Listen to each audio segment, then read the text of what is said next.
All right. Welcome in, everybody. Daily Bread, July 21st, episode 29, Sosa. The NBA, I guess we're technically on a hiatus now until next week for the draft, but there's still money to be made. How are you doing today? Oh man, I'm feeling great, bro. Hey, you Uh, shut up all the doubters last night real quick. hey man, listen. I told y'all what was gonna happen. A win is a win. I'm happy. I'm happy it went the way it went. Giannis got a title. He's well deserving. He's a dude that put the work in, never cheated the grind, never left where he got drafted. Him and Chris Middleton came in the same year. They went 15 and 67 together. They've played 8 seasons together. 8 seasons together. And I never heard one time about ranking them up. Giannis never gave the organization any form of doubt. They went and got him players that contributed. They nailed first round picks. They nailed multiple first round picks with Brogdon, DiVincenzo. They built a team, man. A team that's been very good in the regular season for the last 3 years, and that finally broke through. And in all of this, I think we immediately forget that he's only 26 years old. This is his first championship. He shot the free throws amazing yesterday. He played amazing. He did a great job across the board, rebounded the ball, 50 clip to end the season. Giroux almost fucked around and had a triple-double. If he just didn't have his bricks, man, he was just inconsistent on that end, but it really didn't matter. That swipe he had was just another man steal where his placement, his wingspan, man, he was just in their pockets. Elite defense, elite guard defender, elite versatile defender. It is what it is, man. He's finally not underrated anymore, because that's what they always say, right? When you put up numbers and you're not in a big city, oh, he's not a star. He's underrated. No, he's a star, bro. He's a fucking star. And you see the difference between the Milwaukee Bucks being a championship team was Jrue Holiday. Yes, Giannis got a 50 clip, but look at what you saw all year. You take him away from the lineup, not the same. And they absolutely they decimated the Suns at the end of the series. Obviously, I think that the Saric loss was a huge deal. People will never look back on that and say, wow, they lost the title because Saric didn't play. But it was a huge loss for that bench. He was arguably their most versatile player off of the bench, on both ends of the floor, offense and defense. Now you could agree to disagree, whatever. Cam Payne was a good story. We all know that he was not a consistent NBA player prior to the season. Cam Johnson's still young. And that's pretty much it. Their bench was a non-factor. Torrey Craig was hurt. But that's the season, man. The Bucks are champs. Well-deserved. Giannis, 8 years in the league. Do you see that picture, that side-by-side picture of him? It's like the side-by-side picture you see of Embiid once he started. They just grow. He grew 2.5 inches, and he gained almost 50 pounds. You know what I mean? It's an amazing story. We got to give him his flowers, give him his respect. I'm on record saying he's the most unskilled MVP ever. I still stand by that. But skill and dominance are two different things. You don't have to be skilled when you're a freak, and that's what he is. You don't have to be supremely skilled when you're a freak athlete, i.e. LeBron James. But we'll have that conversation for another day. I'm going to save that for another day, because I know the trolls will come in my comments and say that LeBron is amazingly skilled, because they don't know the fucking game. My biggest takeaway was Frank the Tank Man showed up last night. He did everything he could to keep him in the game. He gave him positive minutes. I mean, that's at this point, right? Like, you're just looking for positive minutes with Ayton off the floor. Like, that's what it came down to last night. It was like Monty was like, Frank, please listen. I need you, and he delivered. I mean, you got what you got from out of him, and I know, and obviously he understands. He played in big games as a college player too. Kaminsky obviously has been in situations where he's needed to perform, and he's rose to the occasion. Now, I wouldn't say he had a great game, but again, any productive minutes that he could have given them, which he did, was great to see. It's gonna be interesting to see next year. There's a huge narrative There's a huge narrative of, are the Suns going to be able to? Are the Suns going to be able to do it again? There's a huge narrative now that the Suns only beat bad teams or teams that were hurt. When all three teams that you play are missing all-star caliber talent players, it does look funny in the light when you get to the finals and you lose 4 games straight. Like the Suns lost 3 games straight one time all year. That was in January. They lost 2 times back-to-back to Jamal Murray-led Denver team, and I know that he's the. I know that sounds good, or that sounds crazy, like to go back on, but Jokic won the MVP and he blew out his knee, and they got swept by the Suns. I'm pretty sure that if Jamal Murray plays, it would have made a distinct difference. Just like if AD was 100% and LeBron was 100%. Now, I didn't really like this Laker team, but you can't tell me that those 2 guys can't account that can't make up for what they don't have, right? And then on the other side, you can hear the same thing about Milwaukee. Milwaukee wouldn't have beat the Bucks or wouldn't have beat the Nets if everyone was healthy, and that's all good and well. But again, we all have to say at the end of the day, you play who's in front of you. You feel me? You play who's in front of you. That's that. And once they got to a team that had no one missing, and the thing is, this is another thing. Milwaukee had DiVincenzo missing. If DiVincenzo plays, like, he probably, I don't know if Book goes for 40 all the I don't know if that happens. I'm just saying. Book didn't hit a 3 last night though, too, which was nuts. He shot terribly from the 3-point line after game 2. Look at the numbers. After he had 7 3-pointers in game 2, he was absolutely non-existent from the 3-point line. And that's something that people didn't really make it. That was Milwaukee making sure that he worked for every single shot that he put up. Every single shot. Book was shook. That's a good way to put it, and it rhymes. Book was shook. I think the whole team was shook. Inexperience. The only 2 guys you ever had that had been there, right?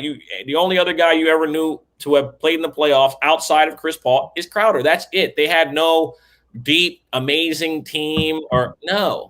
They had 2 guys who were experienced. They had a nice young team. How much? This is a great question. And this is what we'll wrap it up, so we get into our actual bets for the day. This will wrap it up. Listen, I spoke about this on Spaces last night. Coach Budenholzer comes from a San Antonio system. He's a system coach. Okay, and remember how those teams were built: Tim Duncan, Avery Johnson, Mario. This is when they won their first title. Mario Elie. Those were like good wing guys, and they had David Robinson as well when he first won a title. But when we look at the Spurs teams that won titles, they had Tim Duncan, they had Manu Ginobili, and they had Tony Parker. They got a power forward, they got a scoring guard, and they finally got a point guard that could score and make plays for other people. It's a system. You have to have the players that fit the system. Eric Bledsoe is not a San Antonio system point guard. It would have never worked. It's a system. When Greg Popovich had his system running at its top peak, right? They made you play their game. That's what Milwaukee did.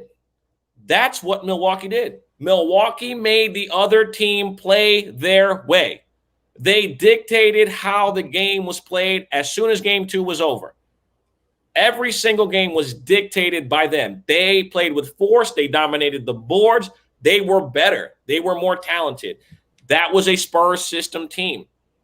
That's what the difference is. Why didn't they win? Because they never had a Jrue Holiday. They never had somebody that could make plays for other people at a high clip. They had Chris Middleton, who's a good shooter, struggles out of double teams.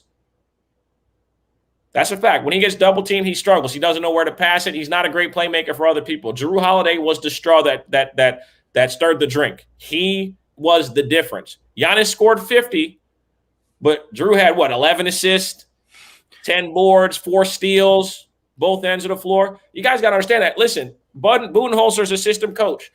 First year in Atlanta, he had a perfect fit in his system. He didn't have no superstars, right? Al Horford and Millsap. They had guys that fit. Fit is more important than anything else in the NBA, where people fit. Some players don't play well together because they just don't fit. Budenholzer runs a Spurs system. He's got the players that fit the system, that can execute the system, and as a result, he's won a title. This only sets them up also for more success in the future. Now, I know going forward, everybody thinks the Bucks are going to be world beaters next year, and that might quite be possible. But again, are you going to gamble your money on 3 guys that can't stay healthy and a team that's coached by Steve Nash and Mike D'Antoni? Just asking. So, don't bring up Embiid and Simmons. Listen, man, we not talking. I was about to say not today. We're Bucks are the champs. We're supposed to be real quick hitters because you're coming here for our daily bets. We just had to talk about the ship last night. Congrats to all you guys who cashed last night. Sosa's been ragging on me all day since I in our friendly wager I took the Suns to win it. And the worst part was, if you guys tailed us, it is what it is. I should have just stuck to my first quarters because your second quarter bets, those are very determined and situational on what in the first. And what we saw was the Bucks usually stunk in the first, up 13. And of course, Sosa and I, one of our plays was betting the Bucks second quarter, and it was the only quarter they didn't win. We took it that. It is what it is. We'll take our L. Take that one on the chin. I got the green on today. Get back in the winning ways. So let's get into MLB. This is one of my old soccer jerseys for my men's league. So, oh man, hey, listen, I'm a happy man today, man. I'm seeing so much stuff on the internet today. Anybody who had a Suns future, I hope you were smart enough to hedge. If you weren't, you're a fucking idiot. I have to say that out straight out. If you had Suns futures and you did not hedge by betting on the Milwaukee Bucks, you're a fucking idiot. On to baseball. On to today. All right. I'm sorry. We only have one doubleheader today, correct? And that's the Padres game, I believe. Yes. Yeah, they're the Padres. And in game one, I'm in game one. I think I'm rocking with the Braves. I think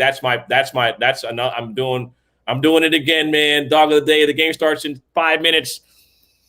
If you guys are on the book right now on your phone, +102 Atlanta Braves money line against Chris Paddock. He fucking sucks.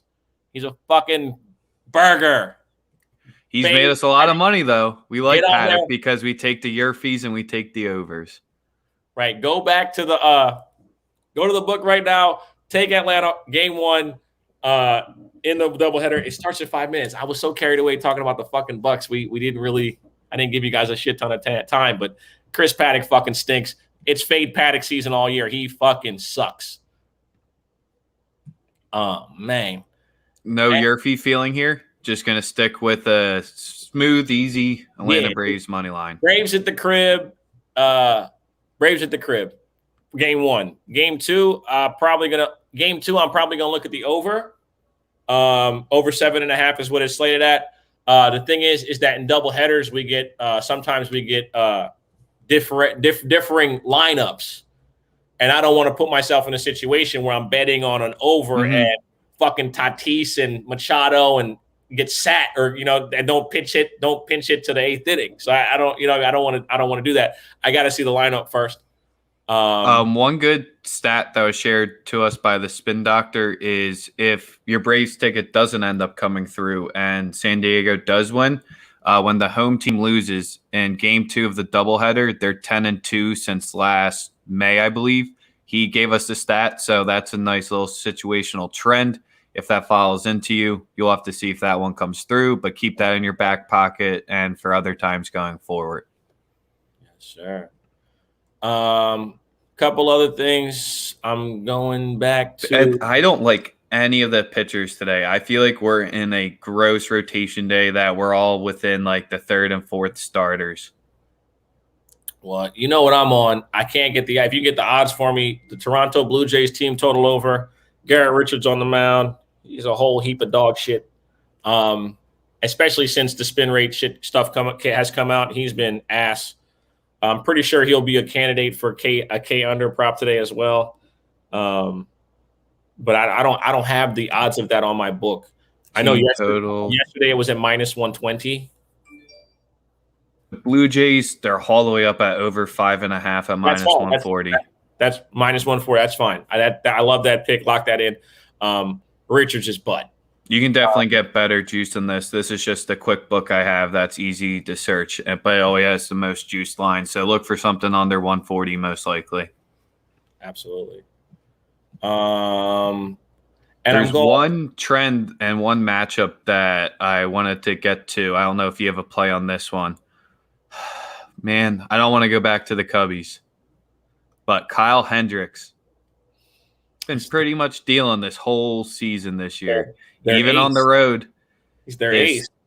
Yeah, his numbers are just as good. That's where when I said there's not a bunch of good starters, I remembered that Hendricks has a nice spot here in his last 3 starts, has under a 2 ERA here, going against the Cards where Hendricks' lifetime against them is 12-3. His record, I know he's been pitching against them for a while, but his team record in games overall is 18-6. So he started against the Cardinals 24 times in his career, 2.91 ERA. I can get the Cubs at just that like plus money, like that plus 105, plus 110.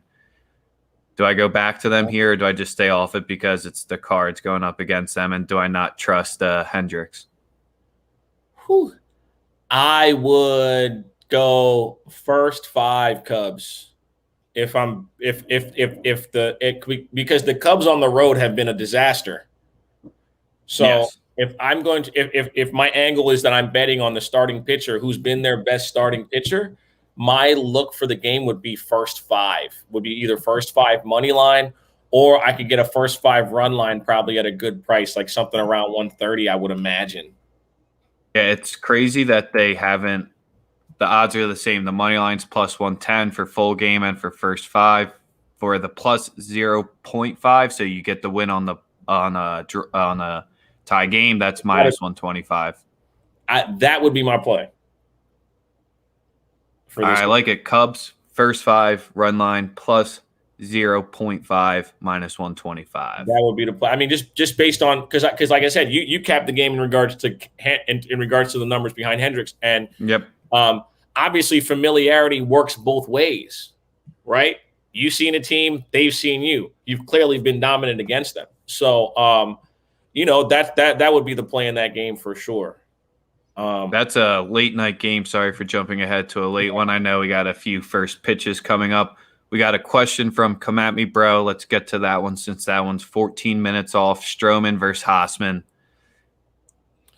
The balls didn't look juice last night. I can say that. I like the Mets with Stroman on the mound. I also think that the Mets have to kind of they have to weather a bit of a storm now with DeGrom on the shelf. I like the Mets money line with Stroman on the mound at minus 136. If I were to pick a play in the game, is Stroman? I don't think he's on a pitcher innings count, but his last 3. He hasn't made it past the 5th inning, and his past 3 starts is the only thing. Yeah, I mean, just like I said, just based on what I would see, like if the under, the number's kind of low. You just gotta hope the Mets don't do some crazy error, foul ball stuff that costs you 3 runs. Just hope you don't do that if you have that under. That was fucking Taiwan Walker, idiot, fucking idiot. And then the shortstop did something well when he smacked it too. Right. Oh my Lord, bro. Our man, who you checking in, Sosa? You just keeping him away from the baby mama drama. You blessed him last night. My boy. You already know. Appreciate you. Appreciate you. What else you got? You trusted me. What else you got for us today? And I might have to do it again. I'm going with the Rockies again today. Yeah, that was a rough one last night. They just came up short, one short of the over. Running it right back, bro. Running it right back. Like that. Just, come on, why not? Let's run it right back. the first 5 innings, they got their lead runner or second guy on base and then just ended up turning nothing and grounded into 2 double plays, which is just nothing worse. Game is the game, man. That's how it be. Middleton at Gomber. You got a much reduced price, but everyone was thinking Marquez last night for Colorado was the reason why they had that minus 180, and it looked like Gonzalez and Marquez switched bodies. Bruh. I don't even know what to make of that, to be totally honest with you. Well, that's baseball. That's the easiest way to put it. Shout out to the Dodgers though. The Dodgers covering the run line on a walk-off. You love to see it. So let's talk about the team behind my head real quick. Phil's Yanks. I don't think I would touch this game with a 10-foot pole. You have it looks like the Phillies usually don't have bullpen games, but it looks like it's potentially one. And the Yankees have Wojciechowski starting, who I think it's his second start. Over 10 just seems like the easy route here, where when I was saying I don't want to touch it, I wasn't from a sidewise, but the over just kind of seems too easy. 2 guys making their first starts. Last night, it got to 10 exactly. I think that's why we see it there, but the over here seems like a good angle here. I didn't know if you had anything. We had 2 no-name pitchers who just coming up into the big leagues. Which game is this? Phil's Yanks. Man, it's a stay away from me, bro. Well, I don't know what to make of the Yankees. I don't know what to make of the Phillies. And then I'm trying to why, bro? It's not even the game's not even showing on FanDuel right now. It's because of the pitchers.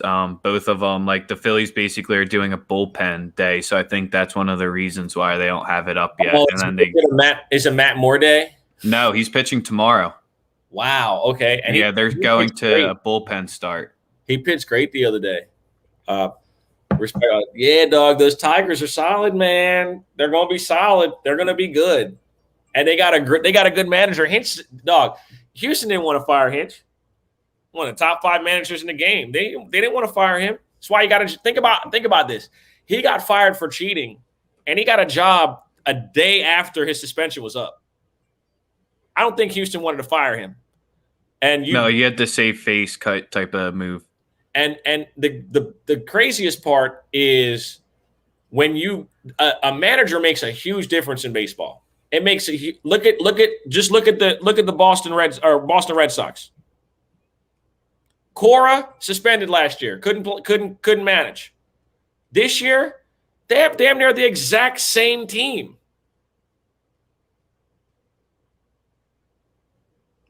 It does matter. It's damn near the exact same team, and Cora's done fucking work with them. He's a great fucking manager. He makes a difference. You can call him a cheater. I don't give a fuck. If you're not cheating, you're not trying. Like, I'm a Dodger fan. I'm salty that the whole I'm shy bullshit with Altuve. But again, man, they won them games. It is what it is. We got a championship last year. We're gonna get more. But that Houston team tanked to be good. People forget that. They got 3 overall number 1 picks on the fucking roster. They're good as shit. And also, JD Martinez didn't have a bad season. They only played 60 fucking games. Like, 60 games it's not even half of a season. You know what I mean? Like, he had a couple bad months. He didn't have a bad season. He even said that. He's like, I had a couple bad months. I didn't have a bad major league season. Like, in baseball, you could lose 10 games in a row and be fine. 10 baseball games is equivalent to 1 NFL game. You feel what I'm saying? Like, so it's understanding that off top. But yeah, that's all I got. That I'm just saying, like, that's something about those Tigers. Like, they got a manager that knows the game, understands the nuances of it, and what's required to win. And he also knows how to develop talent. Look at the roster in Houston. They were all high draft picks that came into the league young, and Hinch developed every last one of them. So that's all. I think that's pretty much all I'm going to roll with for baseball. Yeah, that's it. That's all I got for him today. The Dodgers, I may announce that as like an official play I give out to people, but I'm definitely betting the Dodgers team total today, over 4.5, against Logan Webb at the crib. Should be easy cash. That's at plus 100. Cash it. Talk about it later. On to the most important segment of the show. The most Major League Soccer of the show. So we told you to tread lightly for a reason last night. 0-0 dud. Neither team got over 1 XG. Best chance was probably Urguti's shot off the post that could have cashed it with us from a free kick. But that's what you get when I told you you're probably betting on two of the worst teams in the MLS. Pretty much showed last night. So let's get into it. First spot, the first spot I'm always looking at is fading Atlanta United, but I don't think we can do it tonight because, one, they fired their coach. Like you said, the day before, Ed, we called him a dickhead, and look, he's canned. And they're facing FC Cincinnati, which is a team I'm never dying to run to put my money behind. The biggest reason why I have not put my money behind FC Cincy is because Josef Martinez could potentially be back for the Atlanta United side. And if he's back, he's someone that you might want to look at for your first goal scorer, anytime goal scorer, if he does end up playing. Sure, he's been away from training with the team. And sure, it's when your top guy gets back, maybe you fade it, but he was away from the team due to him and the coach beefing. The other team that I was looking to jump at right away was the Revolution. I don't want to touch that because Inter Miami, they had a rain-out game, so they have an extra few days of rest. The Revs are just coming off back-to-back road games, so it's kind of dicey there, backing them back-to-back. So let's get into the official plays that we got going for you today. I don't know. Totals are tough midweek, but I think there's two games you want to look at for live totals, and it's specifically team totals, and that's New York City FC. I think they're going to pound the Impact tonight. This game is at Red Bull Arena because they don't have their own stadium, and NYCFC plays in Yankee Stadium, and there's a baseball game going on there tonight. So they will be playing in Jersey, won't be playing at home. So that's the biggest reason what's kept me off the over 3 pregame. And their team totals at fucking juiced like minus 245 over 1.5. You won't ever see me giving out those type of numbers there. I think that's exactly telling you that NYCFC is probably going to put 2 or 3 on the board. So hopefully you can wait to get that one live. Bottom of the first in that Atlanta game, they got out the top with no runs. Sorry. You're all good. I'm not used to baseball being so early. Have a good one. Come at me, bro. I know you're over in Europe area. No, he's in Australia. Australia. They're everywhere. He's in Australia. We'll recap the MLB plays right at the end. There was a little bit of a later day, but Sosa's obviously on the Braves money line already. In this first game, yeah. Bet it live. You can get a much better number now, too. All right, so into the play. Sorry, I was just pulling up the number that we're officially locking it in. Chicago Fire, first team that we're backing. I think Barrich definitely scores tonight as well. The Fire, they're at home. It's where they perform well. I'm getting them at plus 118 against DC United. They just faced 2 pretty rough injuries. That's already affecting that team. That's out without a few guys. Gressel's basically the only one surviving there right now with their roster.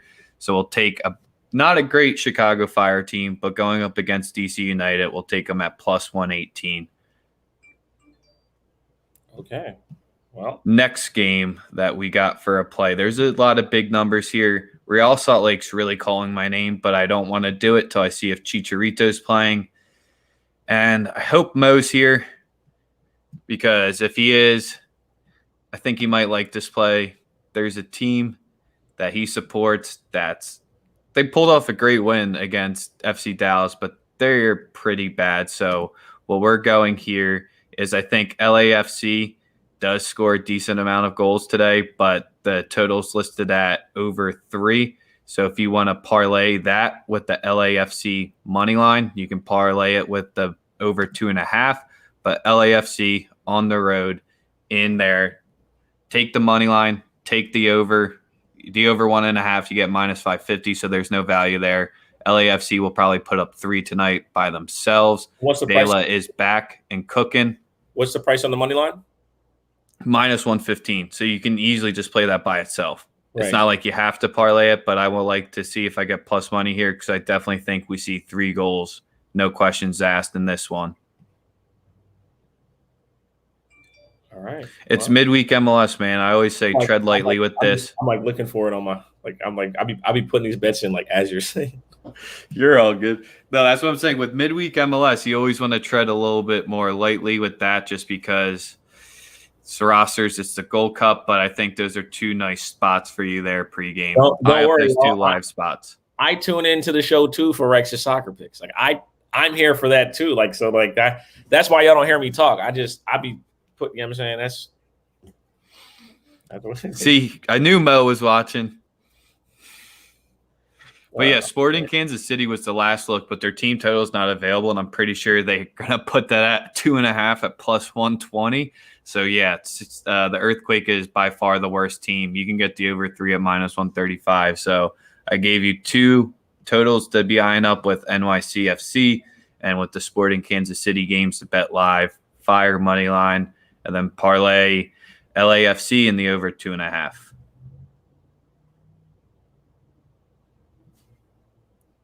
Well, Sosa, I'll wrap us up for today. I'll timestamp this so you can jump back and get our plays. A little bit of a lighter day today from us, but we still have over 6 plays from the show out there, so there's money to be made. And you check, as long as you guys follow us on Twitter, we have plays on there all the time. Listen, if I retweet a tweet and I have like the sirens on it, there's a 90% chance that I bet that bet. And most of the time it'll be off of Andrew with sports because at times I blindly bet him. But remember, when you blindly bet someone that's doing plus money bets, your chances of winning aren't as high as taking minus money bets. So don't get mad when you lose at anyone but yourself for pushing the bet button. So are we going to be live tonight for a football show? We are tonight. I think we're going to go 8 p.m. Eastern. We might go 9 p.m. Eastern. Just going to talk over some NFL. Check out Sunday morning quarterbacks. We're exactly 50 days away from the NFL season. 50 days till the first NFL game. Don't get caught lacking. Fantasy football, college football.